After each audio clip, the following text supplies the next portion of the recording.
Welcome, everybody, to a special 4th of July edition of the Straub Sports Show. I want to be the first this morning to wish you a happy 4th of July, a safe 4th of July. Please be careful. Have fun at your barbecues. If you're setting off fireworks, while we'll be later, please do it professional. Please do it responsibly, and please do it as sober as you possibly can. So it's America's Day. So we're here to talk about America's team, and it's not a good thing. You've heard from everybody else in the world, so it's time for you to hear from the two people who talk about the United States men's national team, I think more than almost anyone in the entire world. I'll give Alexi Lawless his credit. I'll give Taylor 12 minutes credit, and Hercules Gomez. Screw Eric Winalda. But people want to hear from us. The United States men's national team was eliminated from Copa America. I got text from Logan. I got text from other people at Akron FC. Evan, that's what I was looking for. Sorry, Evan, I lost your name. It's too early in the morning. I was hearing from friends. Mel, our podcast boss, even wanted to know. He wanted unfiltered pre-pod announcements from us, and I told him nope, because we're going to give it to you live and uncensored here in the podcast. So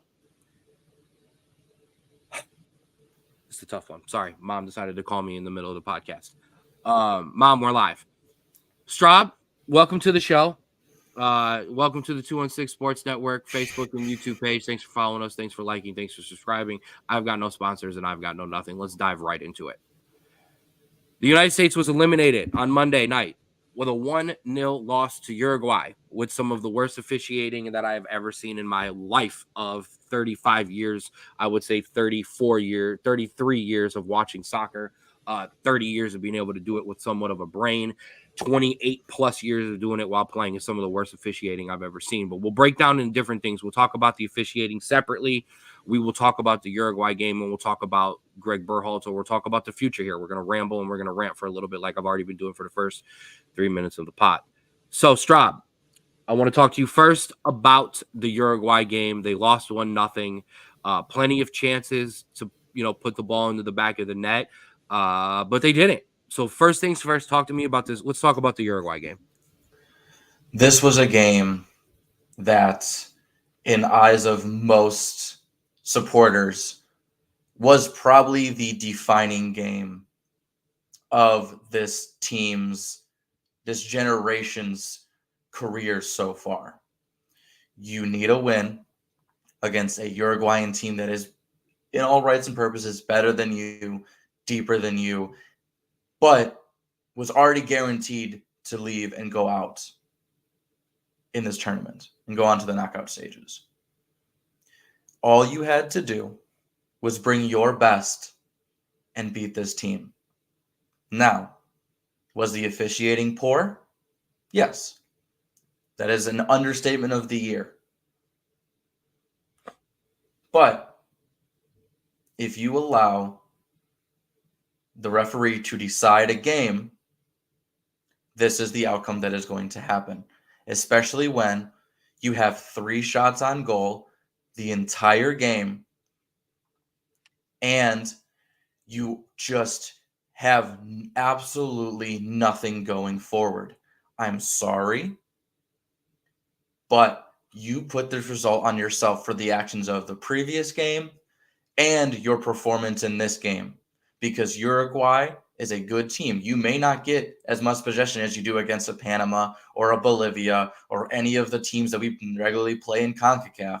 You are going to have to sit back, defend, and be clinical when you have the ball. And unfortunately, we have seen time and time again that when we are forced to play like that, we cannot win games. No, I wasn't ignoring you. I was putting some social media out. You hit on it, and this is what I get so tired of. And good morning, Mom. Thanks for getting off the phone and jumping into the live, because I currently can't talk to you. You hit it on the head. I don't really give a shit about the Uruguay game. You lost 1-0 to Uruguay, and you lost to them 1-0 because you were at some point you were pressing, you were over pressing, you were throwing guys forward, and they did eventually hit you on the counter. You didn't make it out of the group stage because you lost to Panama. You didn't make it out of the group stage because once again, and Drew, I bitched to you about this before Copa America started. And I said to you, yeah, that's great, but this team doesn't take care of its business in the group stages. They leave it to the last game, and it either has to be some miraculous goal against Algeria or Portugal getting drawn against, or something else that is taken out of our hands that isn't even our guys' responsibility. And that's how we get through. And then we go into a knockout stage.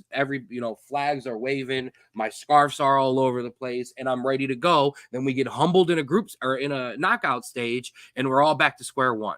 Well, there was no square one because you took care of Bolivia. You did what you were supposed to do in the first game. I even messaged you. What was our messages back and forth? Man, it was ugly, but damn it, we got 3 points in the first game. We never get 3 points in the first game. This is everything that we needed. And 20 minutes into the Panama game, Timmy Weah decided to be completely out of character and completely blow it and get a red card and get sent off. And then I'm sorry, I'm not just going to put this on Tim Weah.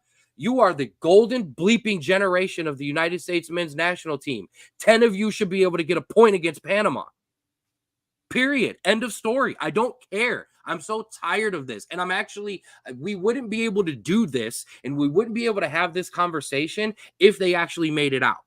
Because then it would be WrestleMania. It would be, let's go. We can take on anybody. We're going to finish the story. Hulkamania, running wild. Here come the U.S. men's national team. No. So yes, and I'm going to put the refereeing discussion away. Yes, he was awful. Okay, he allowed advantages to be played while giving cards out, giving out cards for fouls against the wrong team. He wasn't in the VAR, so he didn't make the decision on the goal. So I don't care, and I don't want to hear that because you couldn't get a result against a top team like Uruguay. That's why you didn't get out, because that's not why you didn't get out. It's not why you're home. You're at home because of the shit performance against Panama. It's one of those things where in the entirety of the time that I've been watching the US, the results in tournaments have either been good enough for where we're at, or there's been an excuse as to why we didn't get there. In terms of the World Cup, it was, well, we were supposed to get out of the groups, and then it's impressive what we did with the talent. And then we get to here, and it's, well, if we didn't play with 10 men, or the referee was better, maybe things were to turn out differently. Sure, all of those things could be true. But you know what else is true? That this team is consistently underperforming with the talent that it has. And listen, we can blame Greg, and we will get into it because there is much to blame about Greg. But this is a federation-wide problem in this country. You have players that either don't show up in certain games and show up in others. You have players that aren't disciplined enough to play different styles of football against different teams and can only play one way. Then you have a coach that is either too stubborn to change his tactics or just doesn't know how to play any better tactics and doesn't seem like he motivates his players enough. And then you have a federation that sits and watches this all happen because at the bottom line, they are going to charge everyone $200 for the cheapest seats in stadiums and fill up half-empty stadiums and collect their money. And because at the end of the day, it's all about a paycheck. And that is one of the most infuriating things from top to bottom. All right, so let's corral this together because we're all over the place, and I understand why. We didn't structure this show very well because we didn't want to. We wanted to just kind of come into this live and raw. So where do you want to take the conversation from here? So we talked about the Uruguay game. We basically have talked about Panama. Do you want to talk about the federation? Do you want to talk about the players? Or do you want to talk about Greg? Oh, and this would be the time you would get frozen. That's hilarious. All right, so I'll make the decision on my own. I want to talk I want to talk play. I actually no, I want to talk federation first. All right, so we're gonna talk federation as Straub gets his camera back together. So I'll pick the topic for you. You talked about it. This federation here. I'm gonna use these words. I'm gonna use words that I don't normally use when I talk about Michigan football or Notre Dame or Caitlin Clark or the Guardians or the Yankees or whatever. Okay, this federation sucks from top to bottom. Okay, from the absolute top, Oguchi Onyewu, to whoever the hell else is in those director roles, all the way down to our youth level. On behalf of the American Outlaws and the United States men's national team fans, you suck, and we can't stand any of you. We want you all gone. Okay. The reason is here's why. You have killed the reason soccer was becoming good in this country. Okay. Soccer is now pay for play all throughout. Okay. The best players in our country have to pay hundreds of dollars to try to be able to play on a team. And if you don't have that money, tough shit. Our best player, Christian Pulisic, had to go to Germany. Okay, because American travel and American club teams told him he wasn't good enough.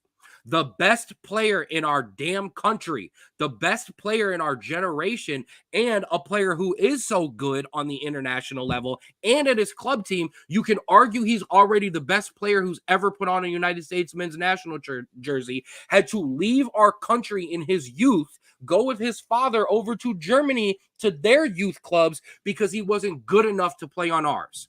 That's some of the dumbest shit I have ever heard in my life. It's one of those things where the actual thought process behind how we look at athletes in this country can work for sports like football or like basketball, where if you are big and you are strong, you are going to get far. But when it comes to soccer, that is such a technical game, especially when it comes to attacking play. There are players that are 5'5", 5'6", 5'7", and are some of the best in the world at what they do. Mm-hmm. So in America, that's not good enough. It's not, that's when you look at players in the 90s and even some of the early 2000s where we're just big and athletic, and we got that far because we were big and athletic. But as soon as we hit those top teams, we got humbled because we couldn't keep up with them, and that is the issue here. Is yes, you said pay to play and having such a restriction on who is able to actually get involved in this game in general. But then even if you are able to and you have the money and you scraped enough to do it, you can still be told no because you are 5'5" and 150 pounds just before you even get on the field. Your nephew is 4 years old. Okay, he would be turning 5 in July. It will cost me $135. Okay, to get him in a soccer program. And that doesn't include cleats or shin guards or jerseys or a ball or a net if you want to practice. Now I'm shaking the camera. Now it's my game. So of course I'm going to do it. And I'm going to coach him. So I'll get my little discount. But here we go. A 4-year-old. Okay. $135 to play the game he loves. Now, I know things cost money. Okay. I'm not sitting here saying guys should play for free. Okay. I understand. However, I coached for 10 years at least, never got paid. Now I was blessed to be on a travel team with parents who would gift me stuff towards the end of the year and gift cards and things. And we had fun and we had fundraisers, but we tried our best to not come out of all your pockets so much. We tried to raise money so that we had people, because we had families from everywhere on our travel team. Okay. So before anybody thinks that I'm just going to bitch about the travel and programs, I've been a part of them. Okay, check out my Facebook page. I went on a rant already. And originally, and what I do best on this show, I think sometimes, is try to disguise names and not throw people under the bus. But unfortunately, this person has thrown me under the bus personally and professionally. So I'm going to kind of toss right back. I coached with someone, because you were on that team, who left the rec travel program to go to a club and priced kids out. Didn't take all of them. Took his own kids, took a couple of the other rich kids, but he left all the other kids behind. That person now coaches at a private school where we just continue to price kids out because you have to pay to be good enough to be here. It doesn't matter. You have to pay and be good enough to be here. You can't just be good enough. This is what we have done throughout all of sports, except you have literal movies about situations in football where a guy is good enough, but the family can't afford certain things. So coaches step in, people step in because they go, you know what? You have so much talent. It doesn't matter. Well, you need to be playing. You need to show people what you can do. You're good enough. We do that in basketball. AAU teams get funded all the damn time. We don't do it in soccer. We go, well, you don't have the $350 to be a part of this club? Okay, sorry. But my kid's the best player on the team. Okay, we don't care. That doesn't happen overseas. So before you question that, that doesn't happen overseas. If a player is good enough in England and Germany and Portugal, wherever, and their family doesn't have enough money, the club steps in and goes, okay, we're going to pay for everything. And then if your kid makes it professional, yeah, you're going to have to give us a little bit back. Obviously, we funded you to get here. I don't think there's anything wrong with them turning around being like, okay, I just made $50 million. Here's $2 million to the people who, when I was 5 years old, took me out of a favela or took me out of poverty or took me out of wherever, having no food, having no lights. Or maybe my parents actually have all those stuff. They just don't have enough money for me to play sports. And we take you out of that and we let the world see your God-given gifts. We don't do that over here. I think, and I agree. And I think we haven't even touched on the biggest issue yet. When you go overseas and you look at kids and where they're playing, and even young adults, right? Mm-hmm. Where do they play? They play on youth club teams. So my team is Chelsea. They have U19s, they have U17s, they have all the way down to U6 and 7s and 9s. Mm-hmm. So obviously we have players that at 17, 18, 19 go overseas to go to those camps. Where do our 18 through 21-year-olds have to go, the average one, to get into the pros? Where I went, you got to go to college. And if you aren't absolutely amazing, how much is college? Oh, a shit ton. I'm still paying for it. I'll say I can answer that. It's $6,000 a semester at Cincinnati, and that's the cheap side.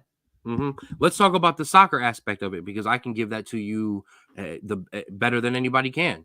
Okay, I played in America's youth system. Okay, I played for travel teams. Okay, I played for club teams. I made it to my high school team. I balled out in high school. This is not a braggadocious thing. I'm the second best player to ever come out of Bedford High School. There's only one player who was better than me. He played in college just like I did. He's actually the current head coach of Bedford's men's soccer team. Shout out to him. He's a great guy. I'm not going to put his name out because if he doesn't want his name associated, I'm not just going to do that to him, but he's a good dude. He's a great player, and he's currently the coach. After him, this guy right here. 4-year starter, captain, balled out, won things, brought us a title, did things, okay? I got to college and played against the best of the best. I played with the Kentucky Gatorade Player of the Year, who played with us for a year, then transferred to Louisville. I'll get beat up for that one. And then every other kid I played with was from overseas and had already been playing professionally since they were 16 years old. All right, so our youth system is already failing, okay? Because by the time I got to college, with all of the talent, the little bit of talent that I had, I'm gonna bring myself back down to earth. I was playing against kids here, and I love to tell the story. I played against a kid who had a Welsh national team cap. He had a Wales national team cap. His jersey was up in his room. That's who I, coming out of Bedford High School, was playing with in college. Yeah, I sat my ass on the bench. Yeah, I played for the second team. I'm humbled. I got no beef with that. Our youth system is failing us because the only kids who are actually making it through have already left. Musa, overseas. Reyna, overseas. Pulisic, overseas. Weston McKinney, overseas. Florian, we recruited him back. Wasn't born here. Serginho Dest, overseas. Robinson, overseas. Name me the last great American player to come through the American pipeline. And I'm talking American youth teams to college to pros. Josh Sargent? I'm sorry, not Josh No, Sargent. Jordan Morris. And maybe. and I could and are we calling Jordan Morris that successful? I love Jordan Morris, and this is no shot at Jordan Morris because my brother would be the first to tell you how much I love the dude. I wanted him on the Copa team, and that didn't make sense. Okay, so don't tell me I'm knocking Jordan Morris because I'm not. But I'm just name me the last guy who's come through that pipeline that's been any good. Yeah, and that's our issue because you have a ceiling. You have a decently high ceiling with Pulisic and McKennie, but your floor is so low It's in awful. this country. You look at Brazil and the South American teams and even the English teams, their floor is so much higher than ours because they have the structure to be able to say anyone is allowed and then we'll filter you through once you are in. In this country, it is we are going to filter you from the start 2 or 3 different ways, and then if you make it, then we'll see if you're good enough. And Right, it and can't be happen like that. those filters have nothing to do with your skill level. No. It's measurables like a damn draft combine, and then how much money do you have? And that's not how you run a successful program. So that's at the youth level. Let's go to the top. There was a report that Uruguay's coach, Marcelo Bielsa, who is considered a genius in modern football, okay, um, was approached because he in 2016 was interested in the United States men's national team job. And he was told no.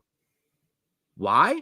Why was one of the geniuses of modern day football told no, Drew? Because he didn't speak English. Mm-hmm. And I know some people will laugh at that because if you don't watch soccer, you may not understand having a coach that doesn't speak English because you're like, well, wait a minute. All football coaches speak English. All baseball coaches speak English. No, they don't. Some of them, most of them are fluent in Spanish. You have to be in the major leagues. I know you and all your college coaches, I know they all speak English. They all sound like me. I get that. Okay. That's not how it works in soccer. Newsflash. If I wanted an American coach, I'll go get one who's won a bunch. Oh, wait, there are none. How about that? So why would you not go and get a coach who is not only successful, but has the ability to teach these guys and to get them to play a certain way? It's American ignorance at its finest, which is sad because our whole thing has been trying to get that American ignorance out of our soccer federation. You want to have that crap in basketball, in football, in college sports, in baseball. We can't have it in baseball. It's been beaten out of baseball too, thankfully. If you want to have it in those other major sports, that's fine. Leave your American ignorance out of my international game where I don't give a F what the FIFA rankings are. We aren't the 10th best team in this continent, let alone in the world. Okay. So don't tell me that somebody else can't come over and teach our guys better. Because I'll tell you this, the best coaches I had when I got to college, I had 4 of them. Okay. One was from America. One was from England, or 3 were from England. Okay. The American coach was a prick who's involved in the system still in that pay-to-play system, and he thinks because he's an American who saw some good stuff that he's above all. And then the other one was just a not great coach. The other 2 were amazing, both from overseas. Okay. A guy I had brought in high school. Shout out to my high school coach. He brought a guy in from France who didn't speak didn't speak great English, but came in and worked with us. One of the best guys I ever worked with. So don't tell me I have to have an American coach who speaks English. Claudio Ranieri is Italian and is the Uruguayan coach. Now, Claudio Ranieri, I think, is fluent in like 9 bleeping languages. However, it's not his first language. So there's somebody standing next to him translating some of that stuff to guys. It's one of the most infuriating things. And we don't talk about this a lot because, well, we haven't brought this up as an example, but Brazil, the most successful national team of all time, bar none. So you would think that they would want as many Brazilians in the system as possible, right? before the deal collapsed, which was, I think, money reasons, they were going to hire Italian coach Carlo Ancelotti. So if Brazil, the most successful national team coach or national team of all time, can hire an Italian coach, there is no reason why we can't hire someone that is outside. And I get it. I get the ideal of an American coach leading the American national team to it and it all being that. America. If that was possible, if it was possible, we would do it. And that's exactly what you were about to say. If it's possible, we would have done it. There isn't anyone. We don't have a successful coach who's ever gone overseas and has ever won anything. None of our coaches have ever gone overseas and won anything. Okay. And the coaches that we do have overseas that are American, they're ignored by our federation, like a bunch of the players were for the longest time, because they weren't born here. Well, idiots, we have military bases in 189,000 countries, okay? In countries that don't exist yet, we have a military base. Where the hell do you think we get half of these kids from? Serginho Dest, I think it's Serginho, Weston McKennie, and there was one other. Those are our starters. They're from military bases. They were born overseas. Serginho Dest was in the Netherlands. Like, stop with this. Oh, I'm about to start cussing. Carlo Ancelotti coaching the Brazilian national team. Oh, you mean, Real Madrid, Champions League master Carlo Ancelotti? Yeah. And here's the worst part now.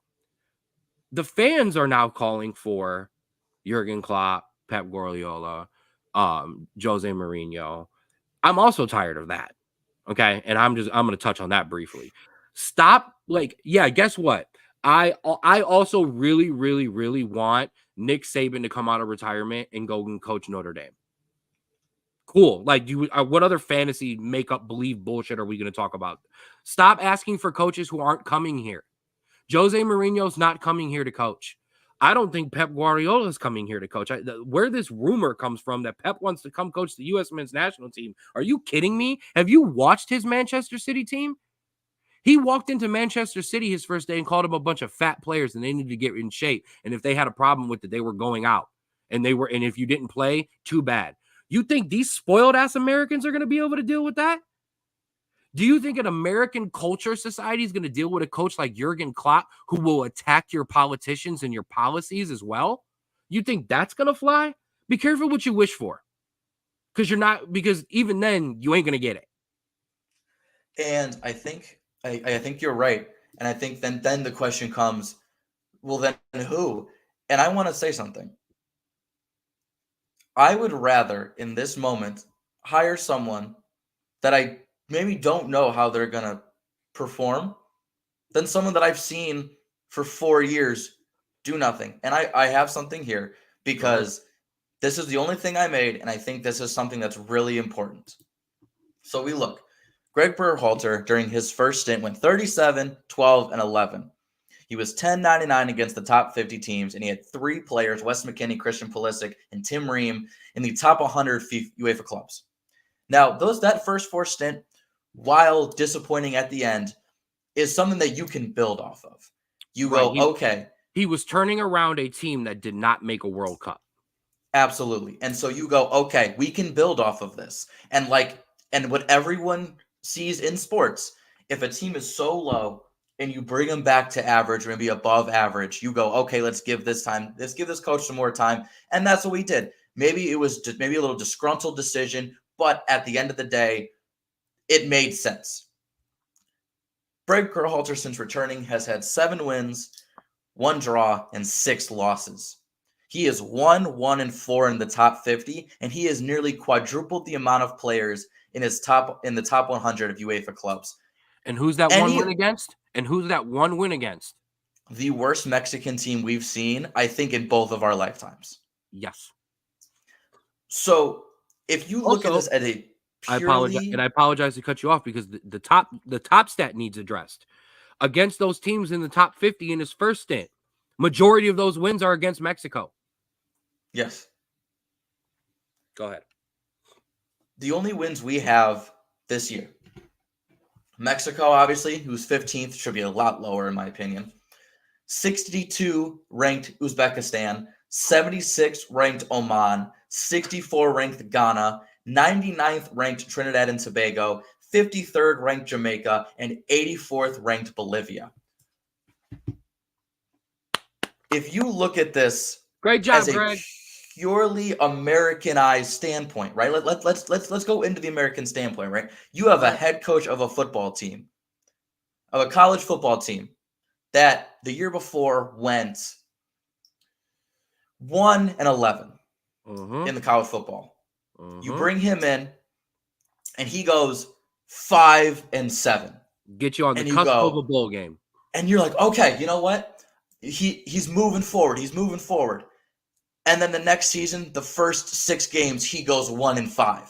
You are firing that head coach. Yeah, because it's not Because there. it's not It's happening not. anymore. It was a small boost that year because you got rid of the problem, but now he's becoming the same exact problem, and you need to make a change. And that is exactly what is happening here. You performed well enough in the World Cup to get him another thing as long as you kept building, but then you flatlined and got worse. And I'm sorry, in any other sport, in any other league, and in any other national team that is not good enough, you are getting fired. And that is not acceptable in Bolivia. Much rather, it is not acceptable here. No, and not only that, and this is what pisses me off. Not only would he be fired, what's starting to bother me, and so here, everybody, as you see, we don't want Greg. We want Greg fired. I don't want fantasy names to be replaced. I just want somebody to come in and reshape this team and get them to be able to play a better style of football and to be able to change their tactics when they don't work the first 5 minutes of the game. Exactly.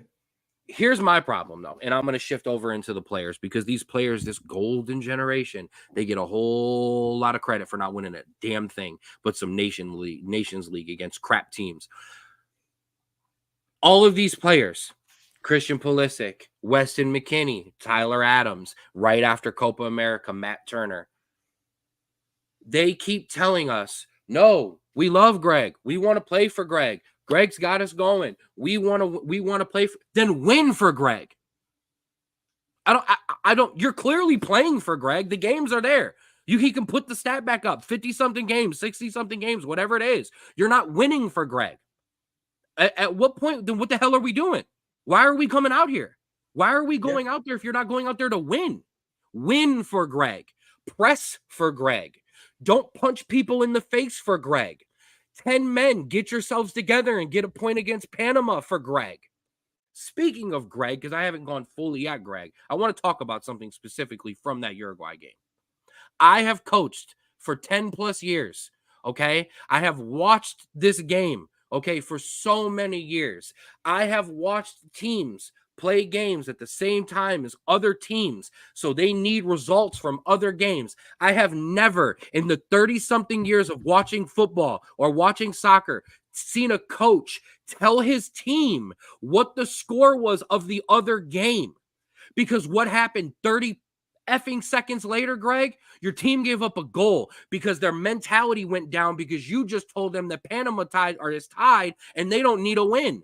And he didn't say, oh, we didn't need a win. You saw the gesture, 1-1 Panama, 1-1 Panama. That tells every player on the field right now, all right, guys, we don't need a win. You don't do that to your players. You don't do that to your players. One of my worst coaching mistakes of all time was us being in a game, the game going back and forth, being a super tight game, me trying to out-coach myself and go, well, all right, it's tied. I'm going to take my goalie out and put him up top because he's one of my better players, and I'm going to try to get a goal here because I want this. And I overcoached myself, and we lost the damn game, okay? You were the player I took out a goal. I wasn't going to say it, but it's all good. Greg, you outcoached yourself. We know we only needed a draw if Panama drew. We all knew that. The crowd knew it. They were showing the crowd, look at their phones. But you can't play like that. You don't tell your fucking players. Like, come on, man. What the hell was that? And I think that is the moment that shows exactly what kind of coach Greg is. And I think why the players not reluctantly for them, but reluctantly for us, like him so much. But his Jays was nice. He had on some crispy clean forces or some bullshit we'll talk about because all we talk about is Greg's shoes because his tactics suck.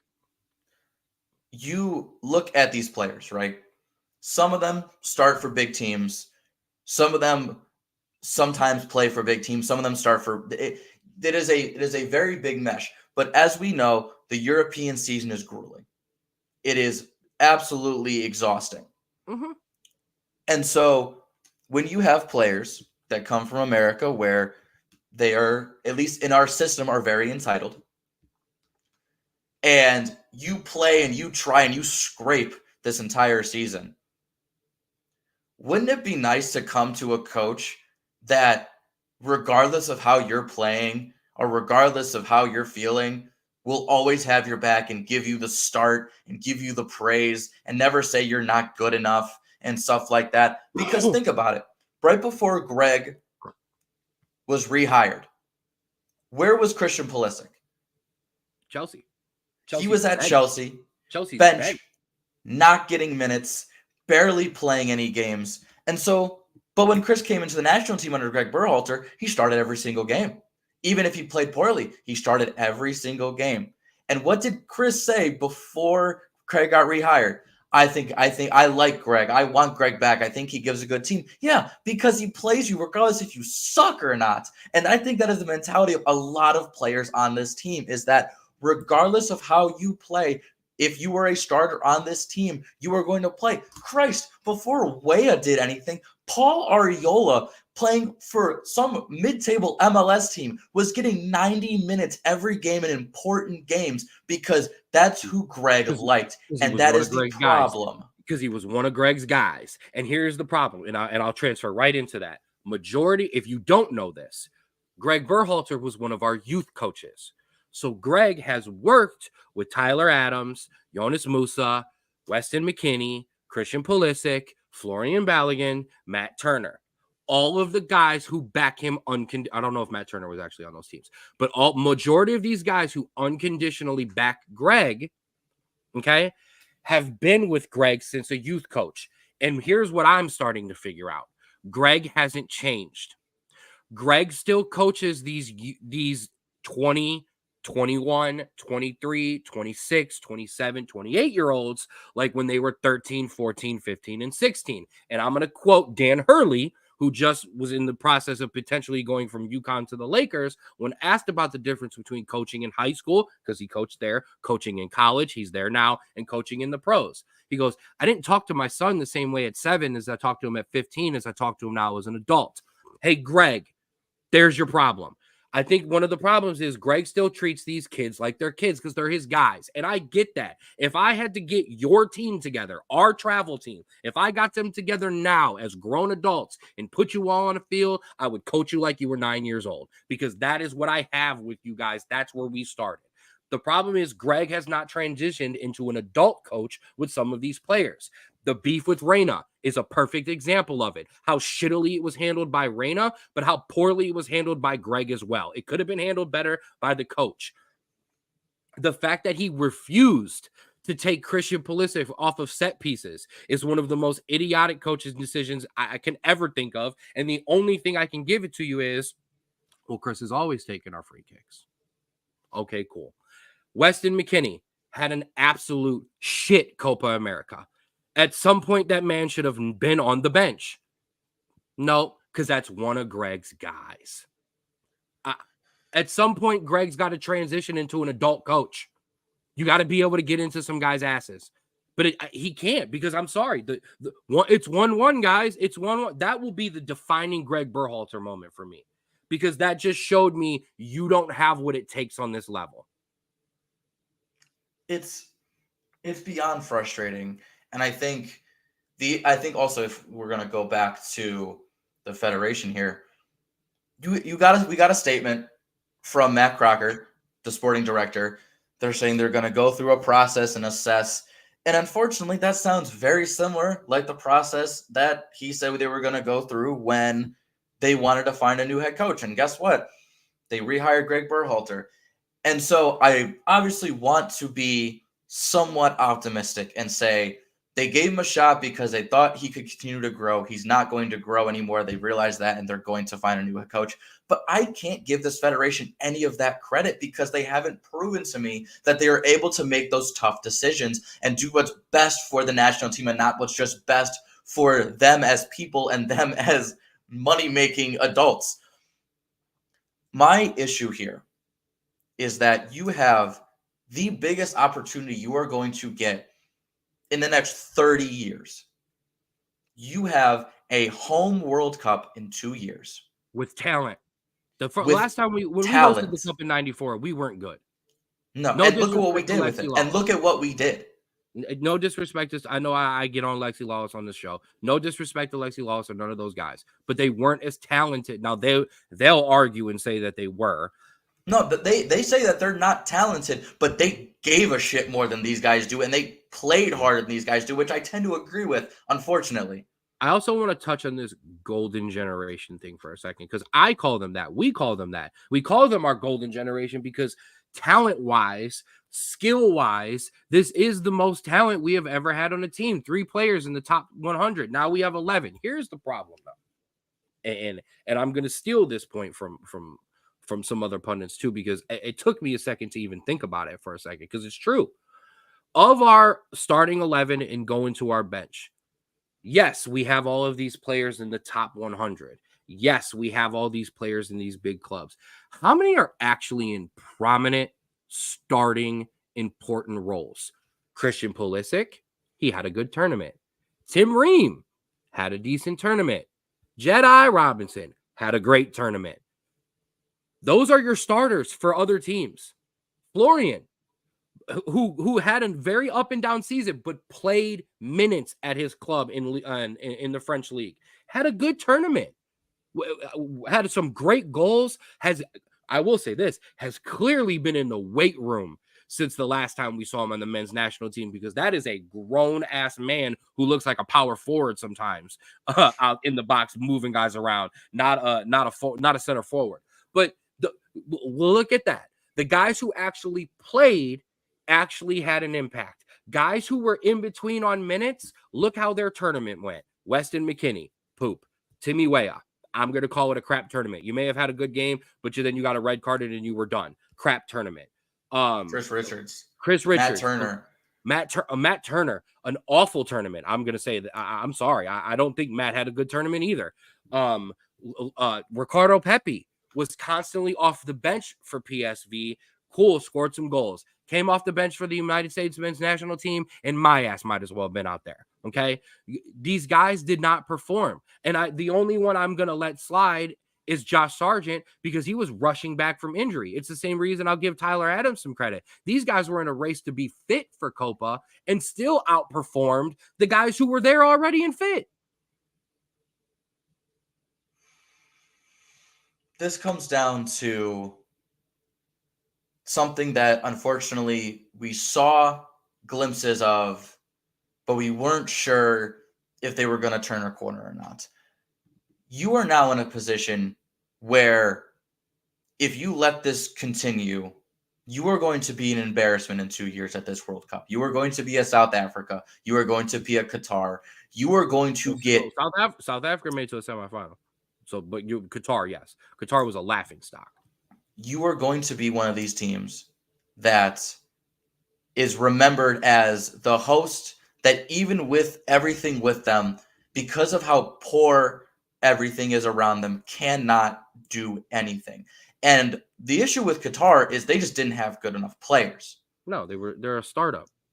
The issue with the U.S. is going to be you don't have a competent head coach that can go at this level, and you don't have a federation that is going to be able to make that decision. You also don't have players that are able to step up and say, listen, I know you're nice to me, but this isn't working. I'm sorry, you have to go.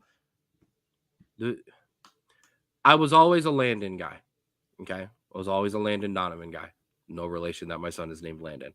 Not Clint. Clint, she wasn't going to let that happen. Clint ran the team. You know, Brad Guzan, Timmy Howard ran the team. Carlos Bocanegra, Gucci Onyewu ran the team. Landon and some of those other guys scored goals. You're dogs. Okay, we're talking about Cliff Dempsey, who stood on the field at Fulham and was like, "Yo, do you know where I'm from?" Okay, which I've done on the field before, but I'm just okay. Like those are the guys you need to step up. The United States men's national team don't have any of those guys, and that Maybe is Tyler Adams. sometimes. Tyler Adams will get in there. That's about it. McKennie Cameron just Carter, comes in Cameron Carter after. Vickers likes to fight people too, but he's not on the field enough. Shouldn't be anyways. Right, but I'm just we don't have any dogs anymore when it gets tough, and I'm sorry, and I'm gonna put him on blast a little bit. Yes, he was great, and he had a great game. Christian Pulisic looked like a 12-year-old little baby crying on the field throughout the entire Uruguay game. And then the stuff after the game, and I'll tell you this, I don't believe any of the reports about the referee not shaking his hand because of the ref being pissed. I'm like 99% sure Chris was telling the refs to go celebrate with the Uruguayan players. You know what? I'd have stiffed you on a handshake too. At some point, shut your damn mouth and be professional and be the captain of your national team. Yeah. So, I mean, I would say, unfortunately, though, leadership in the coaching, leadership on the field, leadership in the federation. It all sucks. Yeah, and you know what the issue is though. You have a leadership as a head coach. That coach can pick out that leader and make him prominent. I'm sorry, Christian Pulisic, amazing player, not a captain. He can be a leader. He can be a leader by example, by the way he plays and giving advice. Not a captain. He's not. Straub, He's not going to get a guy's ass. who was the best player on our team going into the World Cup? It was Christian Chris. Pulisic. Who was the captain during the World Cup? Tyler Adams. Thank you. Like this is not difficult. Like Ronaldo was not always the captain of Portugal. Messi has not always been Argentina's captain. It's not always we just hand the band to the best player. It doesn't always work like that. It's your leader. And that's the problem. This United States men's national team is missing leaders from the youth to the top. And you are going to get effing embarrassed in 26 in your home country if you think that this is how you can go out and play. You're the first Copa America host to go out since I don't even know. Never, ever. It's the only one. Congratulations, America! You're first again for something bad. Change the world. Change the way the world thinks about American soccer. That was Greg's quote. Apparently, it's the wrong way. Yeah, it's us going backwards, Greg. Thanks a lot. We really appreciate you. You're going to get embarrassed. And the worst part is they set up host countries in World Cups to get out so easily. Now, there is technically 3 joint hosts for this World Cup. It's us, Mexico, and Canada. But they've also expanded the World Cup, once again, making it easier for these 3 bum-ass nations to get out. Oh, wait, Canada made it out of Copa. Shout out to with an American coach that wanted this job. This job. Who had coached overseas. Yes, he did get relegated with Leeds. He didn't have a lot of time. He did get relegated twice, actually. But he was successful with not Leipzig, the other Red Bull team. Yes, he was successful with another team throughout Europe, but in England's big division, no, he didn't win at Leeds. But okay. Jesse wanted the damn job. You gave it to Greg. Jesse went into the same tournament as you in a group that was harder and got out. Congratulations, United States men's national team soccer federation. You're letting us all down before the most important World Cup of our lives, because it's here and we actually, based on where we were starting, had an actual chance to get out. All right. I want to go enjoy my 4th of July now. I'm glad. Yeah, I want to go shoot out some fireworks. I want to go barbecue. I will see you this weekend at some point, sir. Thank you all. We do appreciate you. As Andrew picked the best time to just spin out and dip out as he's all up close to the TV. I want to thank you all for joining us. Like I said, on a special 4th of July, we want to scream about our favorite American team show that we have. Our show. Thank you. Reset. Thank you all for joining us on this little special 4th of July bitch about the United States men's national team show. Like I said at the top of the show, please make sure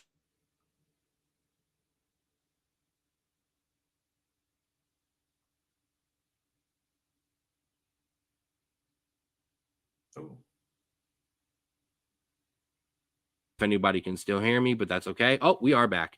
Okay, I didn't know if that was you or me this time. I think it was me. I think I'm losing some connection. Listen, this is the internet's way of saying it's time to wrap this up and go have some fun on the 4th of July. So thank you all. Real quick, make sure you like and follow us on the 216 Sports Network, YouTube, and Facebook page. Catch all of our shows, 4th and 15, The Jay Rich Show, Rulers Minute with Rico McGee, Outside Interference, and of course, the Straub Bro Sports Show, the 216 Sports Network YouTube page, going super strong.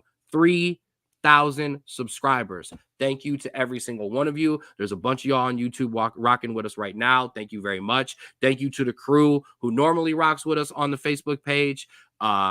Ray in the house. I know it was odd. Drew, you need to join the fantasy league. Craig is already done with you. I got a call from yesterday. I forgot to call him back. Oh yeah, you did, because he's blowing up my phone and I'm tired of hearing about it. So make sure you give us a like, give us a follow all over the place. And as always, please remember to love yours. City.